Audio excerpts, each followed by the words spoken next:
everyone, and welcome back to Logan's Voice. I'm Doug Ballinger, Logan's dad. Thanks for joining me. Today's episode is going to be a little different because while it comes from grief, it's really about what grief gave me. That might sound strange because losing Logan, that shattered me.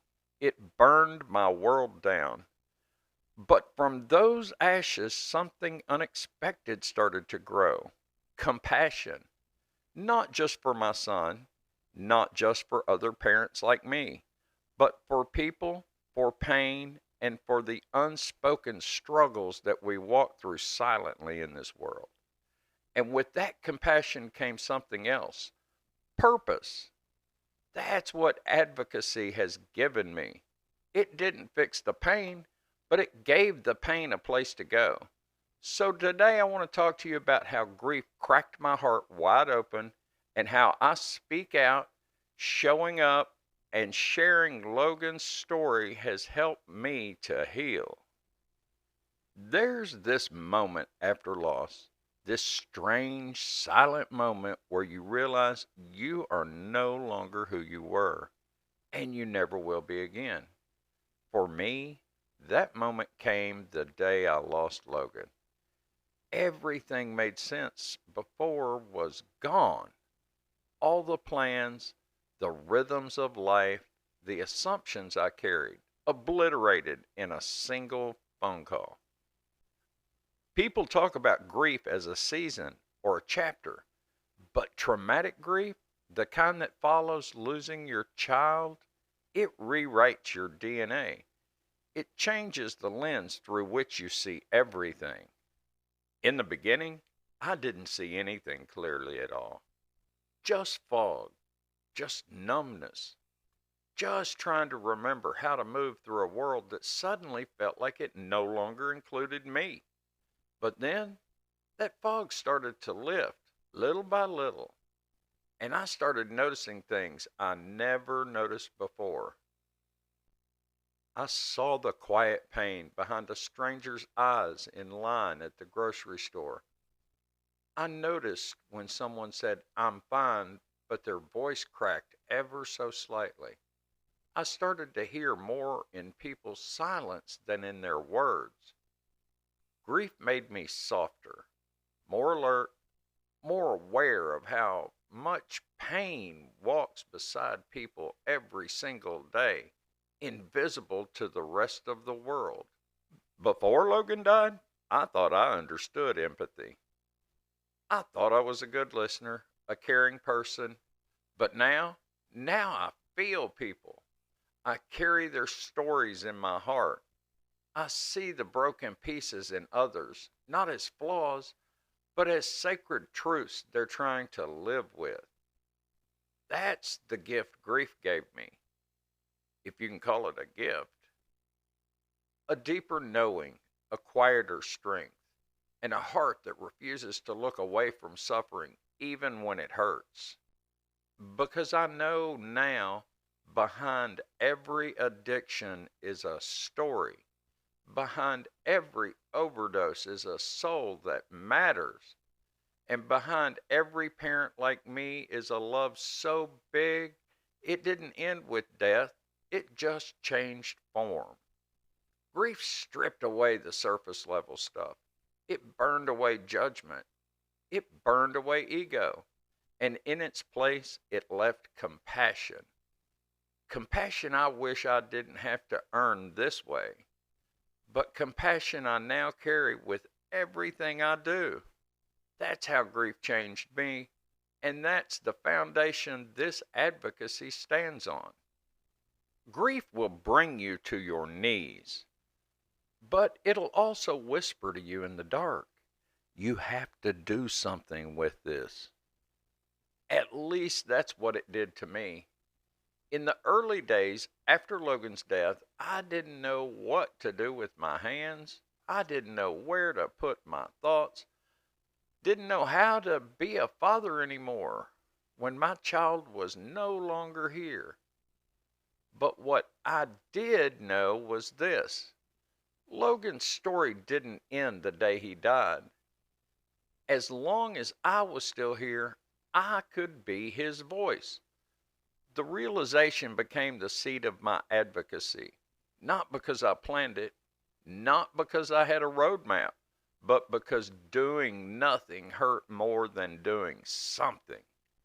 So I started talking. I started telling people the truth that Logan didn't overdose intentionally, that one dose, one decision laced with fentanyl changed everything. That fentanyl poisoning isn't rare anymore. It's an epidemic. And the more I spoke, the more connected with others I became. Parents, siblings, survivors, people who were tired of being silent, people who were tired of the shame, of the whispers, the stigma. Together, we are building something. Hope Movement Coalition gave me a platform. Community events gave me space. And this podcast, Logan's Voice, gives me a mission. It hasn't been easy. There are days I record an episode through tears, days I question if it's making a difference, days I'd give anything to go back in time and not have to be an advocate at all. But then I get a message from someone that says, because of you, I spoke to my son about fentanyl. Because of your story, I now carry Narcan. And because of Logan, I finally feel like I wasn't alone. That's when I know this is purpose. This is healing. This is love turned outward. Advocacy didn't take my pain away.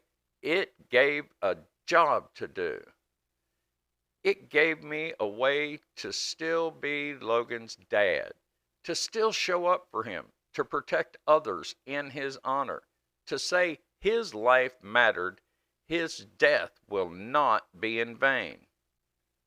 And for anyone that's listening who's drowning in their own grief, please hear this. You don't have to change the world overnight. You don't need a podcast or a book or a stage. You just need to start where you are. Speak their name, tell their story, and refuse to be silenced. That's where purpose begins. I want to talk about what advocacy gave me back. If grief took everything from me, then advocacy is what slowly started giving pieces of me back. Not all at once, not in some magical feel-good way, but piece by piece, through purpose, through people, through presence. When Logan died, I felt like I lost myself. I wasn't just grieving my son, I was grieving who I was before that phone call, before the silence, before the weight of stigma and shock and trauma wrapped itself around my life. But when I started speaking his name, something shifted. When I told his story, I started to feel a connection again, not just to him, but to the world around me. It didn't make the grief go away, but it gave it shape, it gave it motion, and it gave it meaning. Advocacy gave me back my voice. There was a time I felt like I had nothing to say anymore. No words that could possibly describe what I was going through. But when I first stood with that crowd on the bridge at Bridge the Gap, or sat behind a microphone, or just looked someone in the eyes and said, "My son died from fentanyl poisoning," I found that my voice still worked and that it carried power. Advocacy gave me back connection. When you're grieving this kind of loss, you often feel like an outsider. People don't know what to say to you. Some disappear, some offer platitudes that just don't land. But in advocacy spaces, in support groups, at awareness events, I found people who understood. People who didn't flinch when I spoke the truth. People who saw my grief not as a burden, but as a badge of deep, enduring love. And maybe most importantly, advocacy gave me back a sense of control in a world where so much had been taken from me. Because I couldn't save Logan, and I'll never be okay with that. But I can educate someone else. I can tell a parent the truth about fake pills.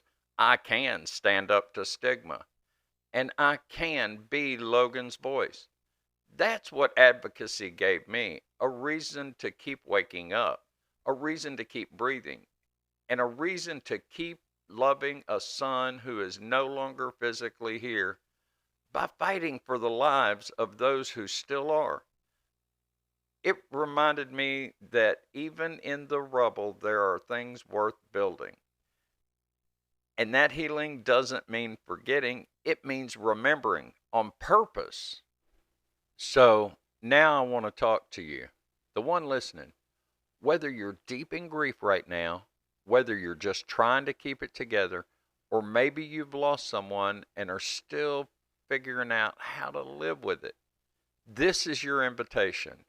Not to forget, not to move on, not to be okay, but to begin doing something with your pain. Let it breathe, let it be seen, and to let it become more than just a wound.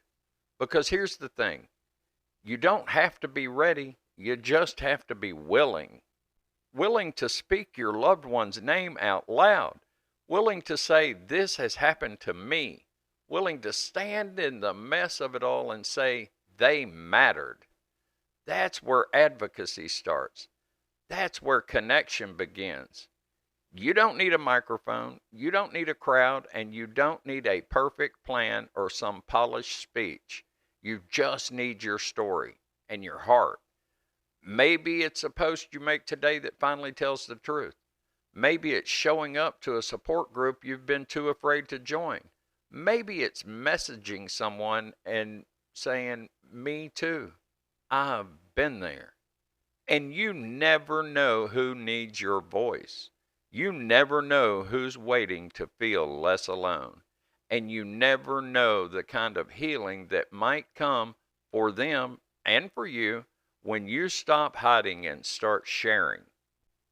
I've had people tell me, Doug, I wish I could do what you do. I wish I could be that strong. And I always say the same thing. You don't have to be strong. You just have to be real. That's where the power lives. So today, I invite you, be real, be honest, be messy, be loud, and be present. Be exactly who you are and let that be enough. Your voice might tremble, your story might hurt, but it can also heal. It did for me, and it still does. Every time I hit record, every time I say Logan's name, every time I choose to love, even in the absence of what I've lost. You don't have to change the world. You just have to be willing to show up for yours.